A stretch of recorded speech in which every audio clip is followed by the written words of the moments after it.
আসসালামু আলাইকুম আমার প্রবাসী কলিজা ভাইরা যে যেখান থেকে ভিডিওটা দেখতেছেন আমাদের কথাগুলো শুনে দেবেন। আর মেইন কথা হলো মানে আমরা সবাই ঠিক আছে আজকে আমাদের এখানে ভাই সবাই একসাথে হইছি মানে দুই চারটা কথা কবার জন্য। কথাটা লেগে এটা যে আজকে 2 দিন হয়ে গেছে গা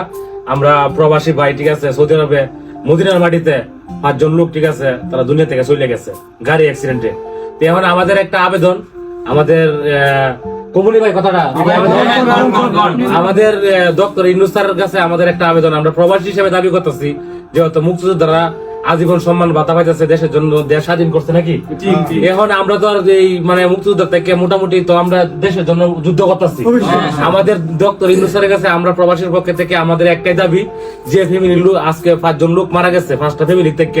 শুধু 5 জনই না যারা মারা যাইবো যারা আমরা জীবিত আছি প্রবাসের মাটিতে আমাদের জন্য আপনারা কিছু করেন না করেন অন্তত ডক্টর ইউনূস স্যার ঠিক আছে যারা ভিডিওটা দেখবেন সবাই একটু মিডিয়া থেকে প্রচার করে দিবেন যেমন সবাই ভিডিওটা শেয়ার করবেন সবাই দেখতে পারে। ডক্টর ইউনূস স্যারের কাছে আমাদের একটাই দাবি যে যারা প্রবাসের মাটিতে দুনিয়া থেকে মানে বিদায় যাইবো যারা মারা যাইবো আপনি ঠিক আছে একটা এমন একটা ব্যবস্থা করে দেন যেমন তারা একটা আজীবন সম্মানীয় ভাতা যেমন পাই তারা ফ্যামিলি যেমন পাই ঠিক না বেটি খুশি। আর কলিজার ভাইরা ঠিক আছে একটা কথাই কমু যে যেখান থেকে পারেন ঠিক আছে আমরা প্রবাসী কোন ডিস্ট্রিক্ট নিয়ে কোনো কথা নাই কোনো কিছু নাই আমরা সবাই দিন শেষে ভাই না ভাই আমরা সবাই ভাই ভাই ঠিক আছে মিলেমিশে থাকতে